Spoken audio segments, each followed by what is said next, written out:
Bonjour à tous, ravie de vous savoir parmi nous. Donc aujourd'hui, c'est notre premier Facebook Live sur le thème des freins et des peurs liés au changement de métier. Voilà, donc là on va patienter quelques instants puisque il y a les premières personnes qui se sont connectées, mais on va attendre ceux qui ne sont pas encore arrivés. Donc je vous propose ce petit temps pour vous installer confortablement, pour vous prendre un petit café si vous le souhaitez. C'est le moment, c'est prévu pour.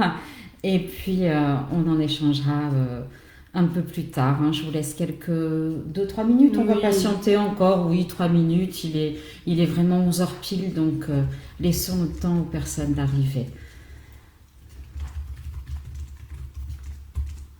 Alors, nous avons déjà une participante qui est Chloé Parent. Bonjour Chloé. Bonjour Chloé. Bienvenue. Alors peut-être qu'on peut profiter justement de ce temps d'attente des personnes pour vous laisser éventuellement vous présenter peut-être votre métier et vos attentes envers ce café BC de ce matin. Donc vous pouvez l'indiquer dans les commentaires. Tout à fait. Alors sachez qu'au niveau des commentaires, c'est moi qui vais vous répondre en direct. Donc justement, n'hésitez pas à vous présenter et puis on partagera tout ça ensemble avec Laurence. Complètement. Donc au fur et à mesure, même si vous avez des questions durant ce live, vraiment intervenez, ça nous permettra au fur et à mesure de trier, de vous répondre, de changer peut-être un petit peu le programme que nous avons prévu pour répondre au mieux, en tout cas à vos attentes. Alors, donc, on n'oublie pas surtout qu'on est dans une période un peu particulière de crise sanitaire. Donc, bien sûr, on respecte ensemble les 1 mètre de distance. On sait bien sûr désinfecter les mains avant. Et puis on va éviter les contacts pendant ce Facebook Live. Mais bon, en tout cas, n'hésitez pas donc à participer. C'est un moment d'échange qu'on va partager ensemble pendant un petit moment. On va encore patienter quelques minutes avant que tout le monde arrive. Il est 11h02. Donc on est dans les temps, tout va bien. C'est parfait. Installez-vous bien confortablement. Et surtout, présentez-vous. C'est important, présentez-vous. On attend encore qu'il y ait quelques personnes pour se présenter à notre tour. Donc, profitez vraiment de ce moment. Alors Chloé, je vais vous écrire un petit commentaire pour vous inviter à vous présenter sur le chat. Comme ça, on pourra en discuter ensemble éventuellement et puis au moins avoir une petite idée de qui vous êtes, ce que vous faites. Ça pourra nous aider pour le live.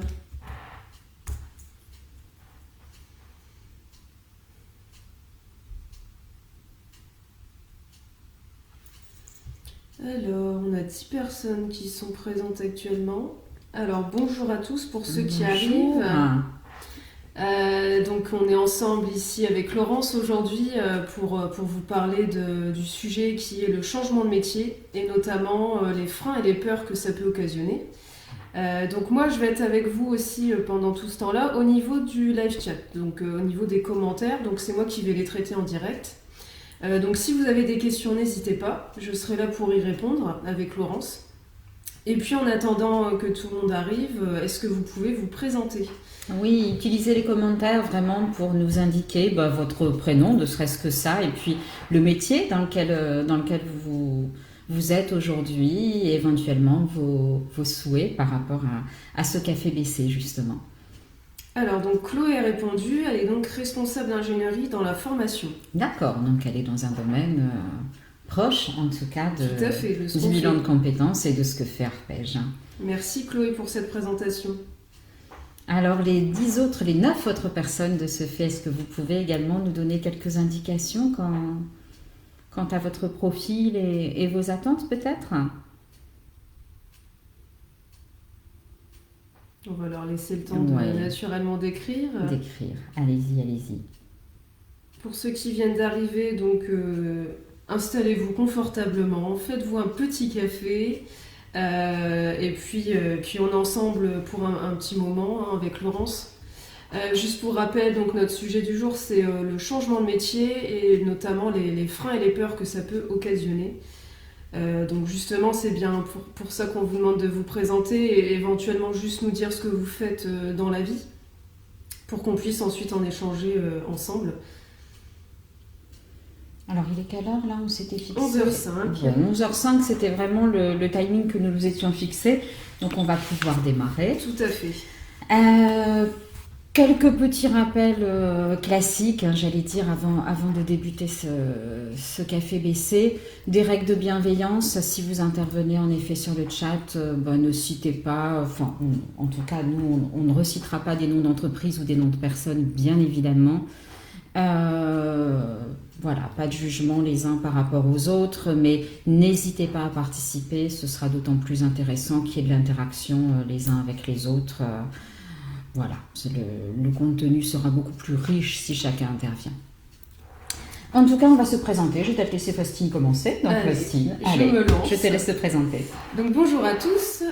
Donc, moi, je m'appelle Faustine. Donc, déjà, bienvenue à notre premier Facebook Live, hein, quand même. C'est important. C'est une première chez Arpège.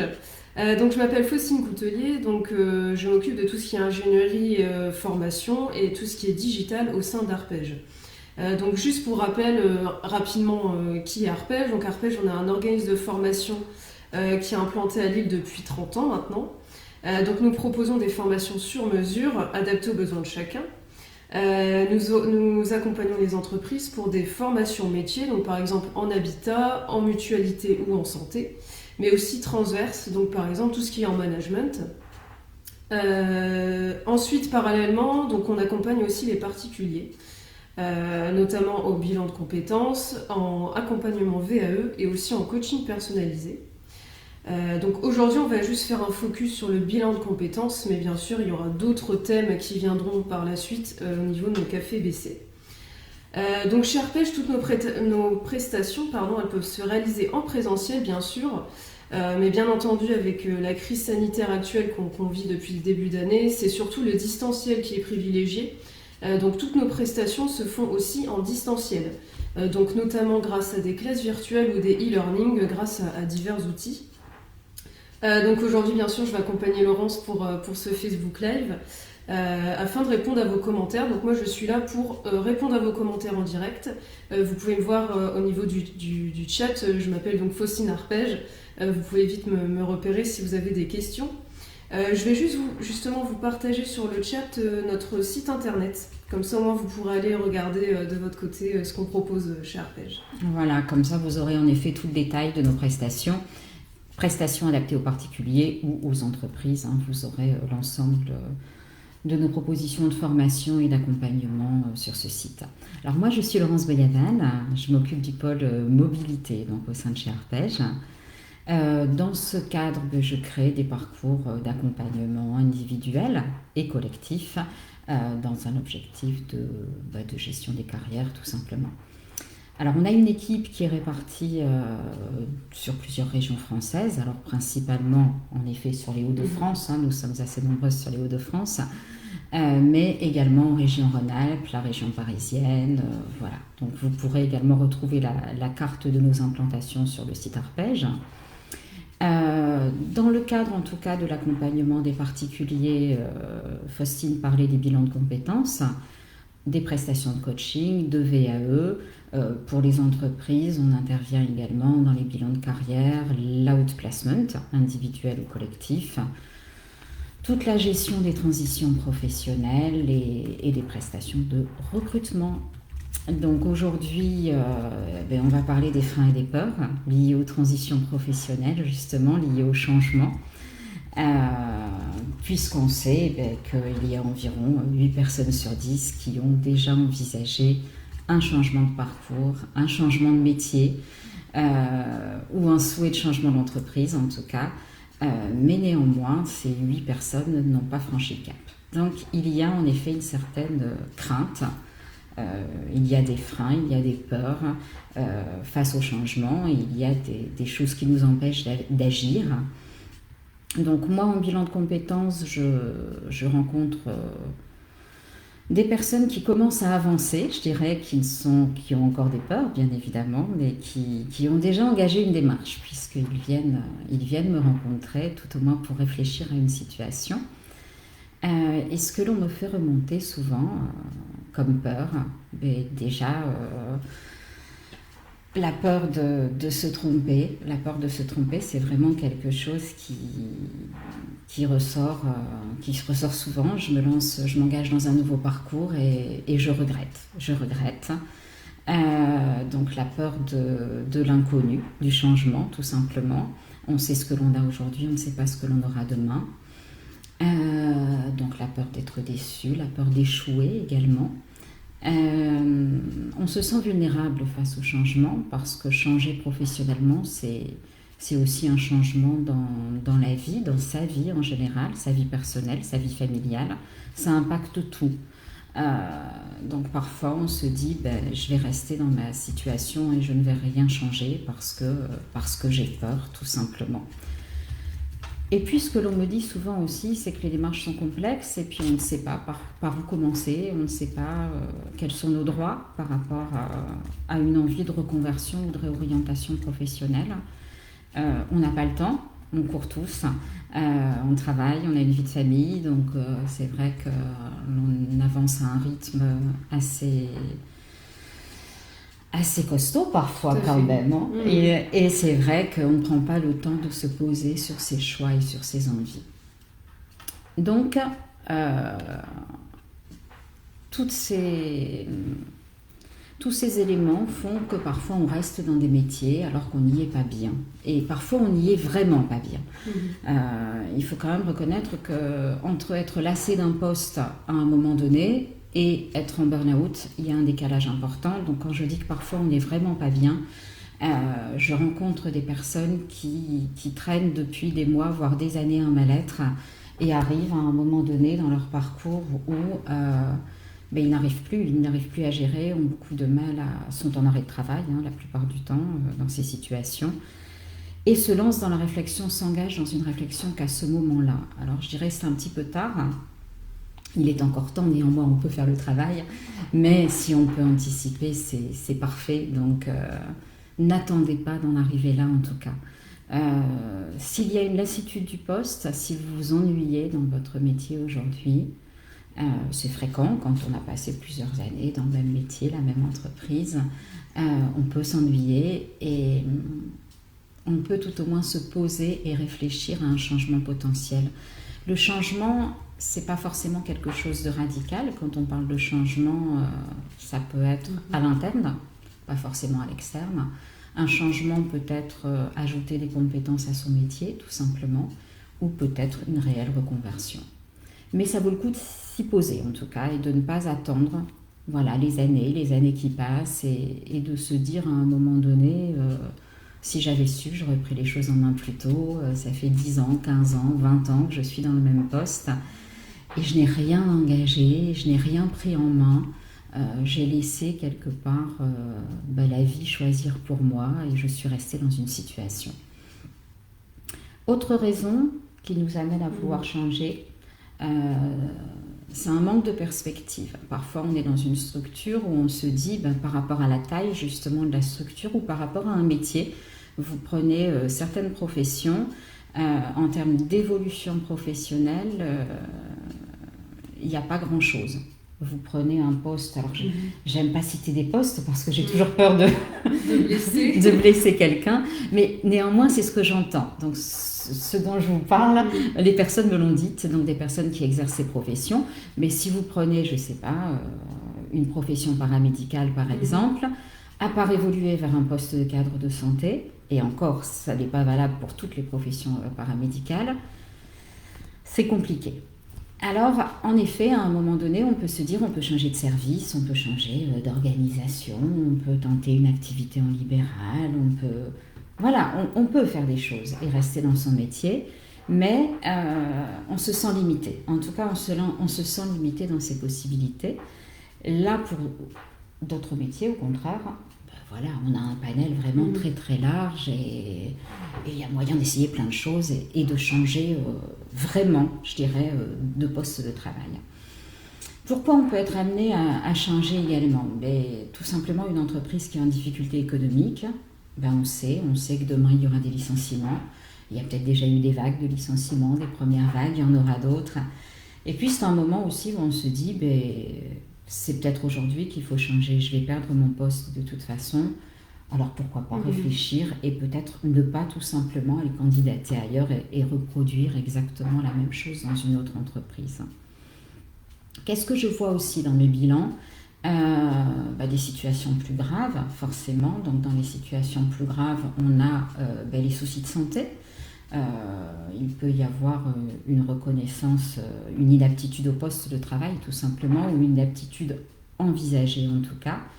Et s'il y a une aptitude, la reconversion est imposée par la médecine du travail. Donc de toute façon, là, c'est un non-choix. Il faut envisager en effet un changement professionnel qui nous est imposé, malgré nos peurs, malgré nos freins, et en plus en devant faire le deuil d'un métier qui a peut-être été une passion dans son parcours, et c'est pas toujours évident non plus de faire le deuil d'un métier que l'on a particulièrement aimé et que l'on ne peut plus exercer.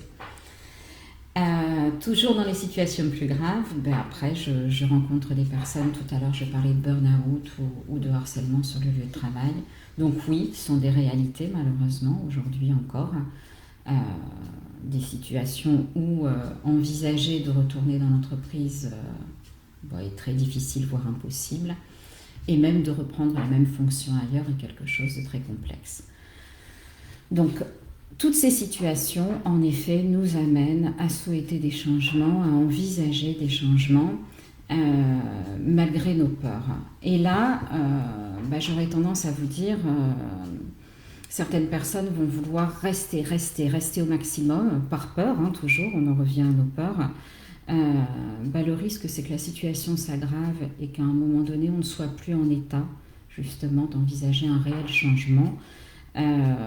Donc anticipons, c'est important. Et puis il y a quand même des prestations aujourd'hui qui vous sont proposées et qui n'engagent en rien. Vous n'engagez pas un changement en réalisant une prestation de bilan, par exemple. C'est simplement un positionnement, un accompagnement, une réflexion. Et si au bout du compte vous décidez de rester dans votre situation actuelle, vous avez le droit de le faire. Donc il n'y a pas d'engagement, il n'y a pas de prise de risque justement. Alors, si j'en reviens aux peurs,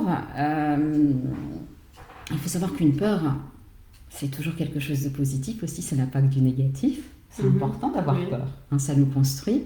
Et puis le fait d'avoir peur, ça nous met des garde-fous quelque part. Ça évite de prendre des risques démesurés et inconsidérés. Si on n'avait pas ces craintes, ces incertitudes, on pourrait en effet foncer tête baissée dans tout type de changement. Et là, il pourrait y avoir en effet derrière des regrets et des erreurs de choix. Donc cette peur, c'est bien. C'est bien qu'elle soit là. Soyez rassurés pour tous ceux qui ont des craintes par rapport à un changement. C'est bien que vous les ayez. Maintenant, il faut les lever. Et pour les lever, la première chose à faire, c'est de les identifier déjà. Donc vos peurs sont où? Vos peurs sont où? Et ça, c'est une première étape. Donc, posez-vous des questions. Depuis quand vous avez envie de changer? Si ça date de la semaine dernière, ça va. Pas de panique, il n'y a rien d'inquiétant. Si vous avez une envie récurrente de changement, voilà, ça va mieux et puis ça revient et on a de nouveau envie de changer. Est-ce que c'est quelque chose de conjoncturel? Est-ce qu'à un moment donné, un événement a fait que vous avez cette envie de changer?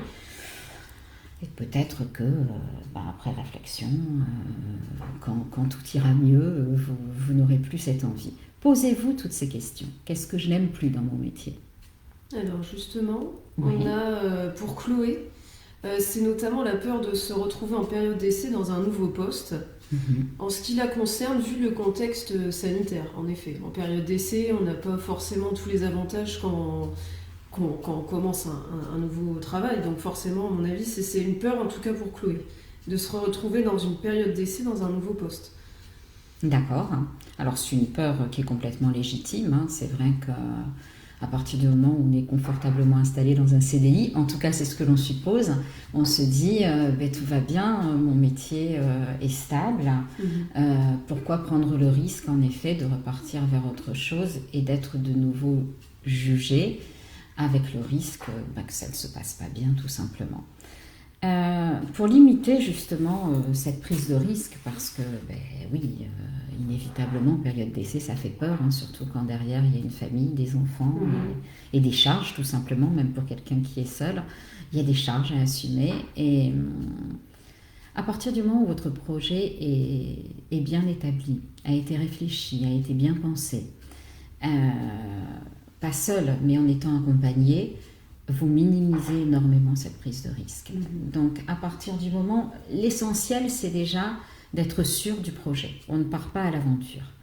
Donc, on choisit un métier, on prend le temps de bien le choisir. Et la période d'essai, il n'y a pas de raison que ça ne fonctionne pas à partir du moment où on a bien ciblé un métier qui nous correspond, tout simplement. L'interruption d'une période d'essai n'est pas quelque chose de très fréquent de nos jours. Quand on est recruté, généralement, on a passé un processus de recrutement, on a été choisi, alors à moins d'une erreur de recrutement, mais souvent la période d'essai se passe bien. Et puis dites-vous que dans un CDI aujourd'hui, et quand Chloé nous parlait du contexte Covid, aujourd'hui, malheureusement, même dans un CDI, le travail n'est pas assuré et le contexte économique, n'importe quand, déjà en temps normal, on peut perdre son emploi et actuellement, on peut le perdre également. Il n'est pas plus dangereux d'aller vers un nouvel emploi puisqu'une entreprise qui recrute aujourd'hui dans un contexte sanitaire justement difficile est une entreprise qui peut recruter aujourd'hui, qui a donc des projets à mettre en place et qui peut fonctionner malgré cette période complexe. Voilà, donc la période d'essai, elle fait peur, c'est sûr. Pour moi, ce n'est pas un réel danger. Une période d'essai, généralement, aboutit à une poursuite du contrat de toute façon. Mais il faut bien réfléchir en amont.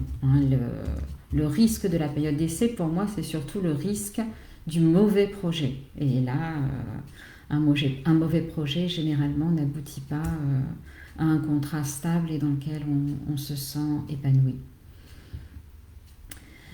Alors, il faut mener cette réflexion pour trouver le bon projet. Et je crois vraiment, je suis convaincue en rencontrant des personnes depuis des années, que seul, c'est vraiment une démarche difficile.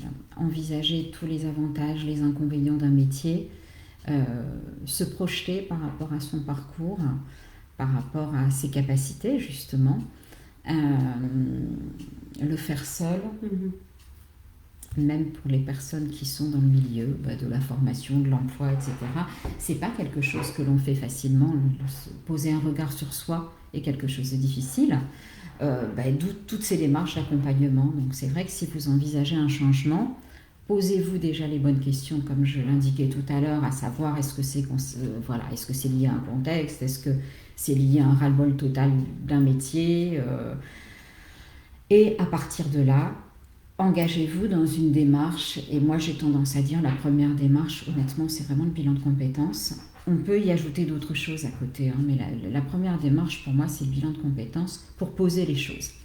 Pour poser les choses, analyser votre souhait de changement déjà, et puis travailler sur vous, sur vos compétences. Concrètement, vous avez quelles compétences aujourd'hui, quelles aptitudes, c'est quoi votre valeur marché par rapport à ce que l'on cherche aujourd'hui sur le marché du travail.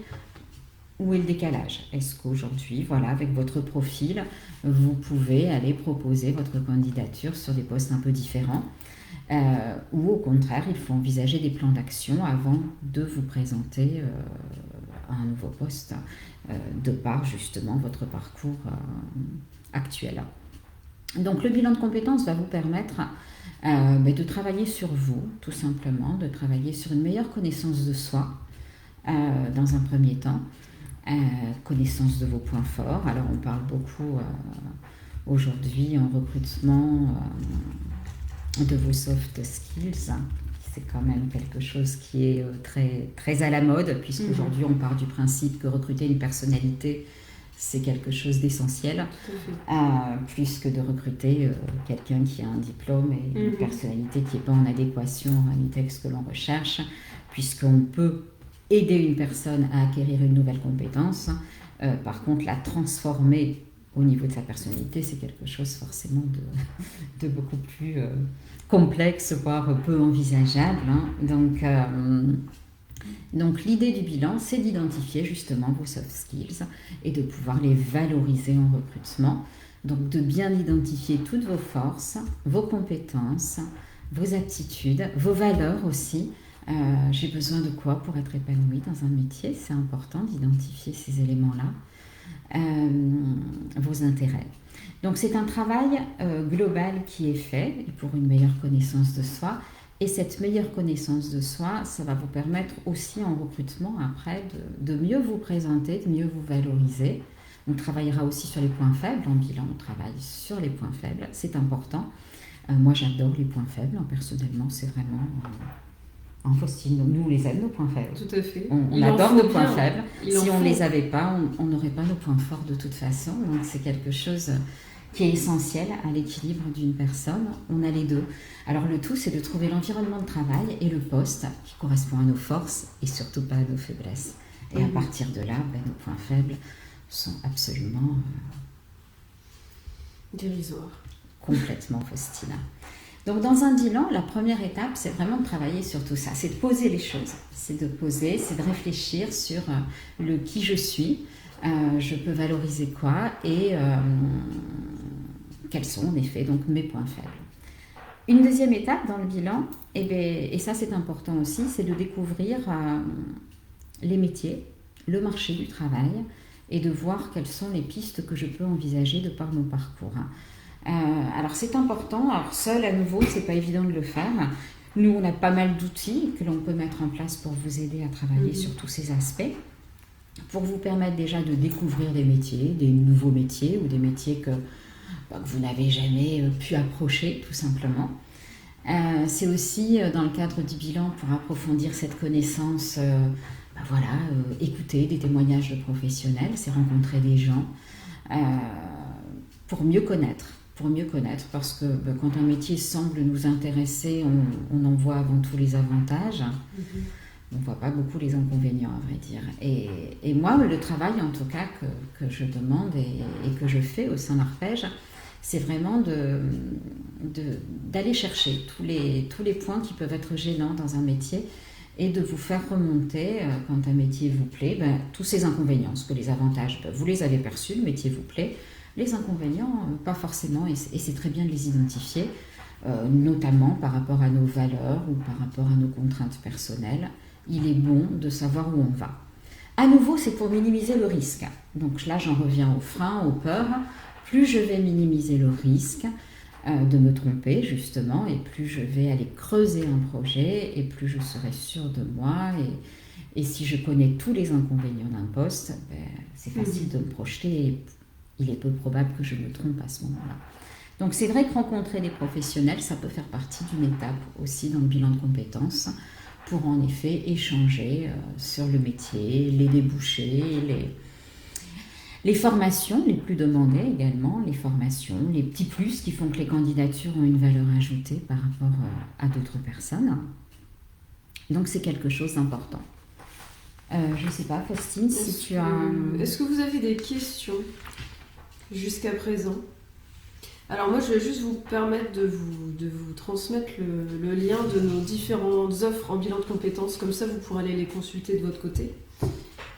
Oui, alors c'est vrai que pour le bilan Arpège, on propose 3 types de bilans. Alors pourquoi 3 types de bilans? Puisque l'idée est de travailler sur un projet. J'ai mis en place un bilan court, un bilan que j'appelle le bilan validation de projet. Il est sous l'appellation bilan starter sur le site Arpège. C'est un bilan un peu court pour une personne qui a déjà une idée. Je sais ce que je voudrais faire, mais en effet, je ne suis pas suffisamment sûre de moi. J'ai besoin d'avoir un avis extérieur et puis aussi d'être accompagnée un peu dans les démarches parce que je ne sais pas trop comment mettre en place ça. Voilà, c'est ce que j'appelle le bilan starter. Donc, on a le projet, on ne travaille pas sur la partie recherche de projet. Le projet est déjà là. Simplement, voilà, on analyse sa faisabilité et puis le plan d'action qui serait le plus favorable, le plus intéressant pour réussir ce projet. Ça, c'est le bilan starter. Le bilan booster, c'est le bilan tout ce que je vous ai décrit juste avant, donc le travail sur la personnalité, les compétences, les aptitudes, les valeurs, les intérêts, et travailler sur quel métier je peux faire demain, donc sur de l'élaboration de projet. On est bien sur le bilan Booster qui est d'une durée de 20 heures. Voilà, donc c'est un bilan complet, je dirais, mais pour la mise en place du plan d'action, vous allez mettre en place votre plan d'action après le bilan, je dirais seul, vous-même, parce que vous êtes autonome et tout à fait capable de mettre en place ce plan d'action. Après, on a également élaboré un bilan, donc 24 heures, le bilan Impulse, c'est sous cette appellation que vous le trouverez sur notre site internet. Le bilan Impulse, c'est un bilan approfondi, donc vraiment on travaille de façon approfondie sur les éléments que j'ai évoqués précédemment. Et ensuite, on démarre le plan d'action avec vous. Donc, s'il faut monter un dossier de demande de formation, on va vous accompagner. S'il faut vous accompagner pour remettre en place les outils, CV, lettres, préparer l'argumentaire entretien, puisque forcément, il va y avoir des entretiens derrière. Tout ça, on le prépare également avec vous. Donc, c'est un bilan où on élabore un plan d'action et on vous accompagne dans la mise en place du début, en tout cas, de ce plan d'action. Alors justement, Laurence, oui. On a une question de Chloé qui nous demande si tu accompagnes les gens pour les demandes de financement. Alors, pour les deux, bien sûr. Alors, oui, très bonne question d'ailleurs, Chloé. On accompagne bien évidemment les personnes, puisque en fonction des situations de chacun, il faut savoir que les financements, il y en a une multitude. Alors le plus fréquent, celui qu'on connaît un peu tous, c'est le compte personnel de formation. Donc vous financez en effet vous-même votre bilan par le biais. Alors le compte formation, par le biais du compte formation, votre compte formation, j'espère d'ailleurs que vous l'avez tous créé, puisque c'est important. Donc si vous avez tous, vous êtes tous allés sur moncompteformation.fr, vous avez en effet vos heures de CPF qui sont enregistrées par votre employeur, donc il n'y a pas de souci, tout ça c'est mis au point chaque année. Donc vous avez 500 € chaque année qui s'ajoutent sur votre compte pour les personnes du privé. Puisque pour le public, on est resté en heures. Je tiens à préciser, donc pour s'il y a des personnes qui viennent du secteur public, c'est normal, vous n'avez pas de l'argent sur votre compte, mais des heures. Donc ce compte personnel, vous devez le créditer d'heures de diff. J'en profite pour faire cette parenthèse. Alors les heures de diff, on était censé les créditer avant le 31 décembre de cette année, donc c'est quelque chose d'important, sinon on les perdait. Et c'est un petit de 1 000 € quand même, donc ce n'est pas rien. Visiblement, il va y avoir une prolongation, d'après ce que j'ai pu entendre. Mais bon, pour ceux qui sont présents aujourd'hui, connectez-vous et enregistrez vos heures de diff. Ce sera fait. Normalement, il y aura une communication du gouvernement. Mais au cas où, faites-le, ça n'est pas très compliqué. Il faut retrouver vos fiches de paye de décembre 2014 à mars 2015. Soit c'est sur la fiche de paye, soit un document annexe, et vous pouvez enregistrer vos heures de diff de l'époque sur donc le droit individuel à la formation. Vous pouvez enregistrer vos heures de diff sur le compte CPF. De toute façon, si vous aviez besoin de précision par rapport au financement, on est à votre disposition, bien évidemment. Vous avez, Faustine va pouvoir vous mettre le lien d'ailleurs de notre adresse pour pouvoir prendre contact avec nous. Tout à fait. Mais financement, il y en a d'autres. Donc il faut savoir si vous êtes travailleur indépendant, si vous êtes dans la fonction publique. Voilà, il y a d'autres sources de financement et ça, c'est quelque chose que l'on pourra en effet vous préciser pour chaque situation et individuellement. Voilà. Alors en tout cas, moi, ce que je voulais vous dire aujourd'hui, ce qui était important, c'est vraiment de vous faire comprendre qu'à partir du moment où il y a une lassitude ou une difficulté dans un métier, voilà, prendre le temps en tout cas d'en échanger, d'y réfléchir, de se poser et d'envisager l'avenir, c'est quelque chose de facile à mettre en place et puis d'utile, surtout de très utile. Donc faites-le, lancez-vous. N'ayez jamais le regret de vous dire voilà, je suis 10 ans plus tard, je n'ai pas cherché à y réfléchir, je n'ai pas cherché à changer et voilà, aujourd'hui il est peut-être trop tard. Non, ce serait dommage. On peut réfléchir à un changement de carrière. à tout moment de son parcours et à tout âge. Voilà. Alors, n'hésitez pas, on arrive sur la fin de notre premier café bilan. J'espère que tout s'est bien passé pour vous. Nous, en tout cas, Ce fut un plaisir. Ce fut un plaisir d'échanger avec vous. N'hésitez pas, si vous avez des questions sur cette fin de premier bilan, pour qu'on puisse y répondre. On va vous laisser quelques minutes, le temps que vous puissiez écrire vos éventuelles questions. Sachez qu'on va refaire des cafés bilan avec Laurence, donc on sera toujours à deux. On sera toujours à deux et on fera des sujets différents pour les prochaines fois. Alors on verra, de toute façon on préviendra sur notre page une semaine avant le sujet ainsi que la date et l'horaire. Mais bon, aujourd'hui c'était notre premier café bilan arpège. Voilà. Mais n'hésitez pas, si vous avez des questions, je vois que visiblement vous n'en avez pas forcément. Vous n'avez pas de questions. Alors dans ce cas-là, n'hésitez pas en tout cas à éventuellement nous contacter directement sur notre page Facebook si vous avez des questions vis-à-vis de ce sujet ou éventuellement pour toute autre chose, on reste à votre disposition. Et puis écoutez, on va vous laisser, hein, Laurence. Oui, on va vous souhaiter une très belle journée. Très belle journée, tout à fait. Et puis au plaisir de vous retrouver lors d'un prochain Facebook Live. Merci de votre attention. Merci de votre participation. Bonne journée à vous.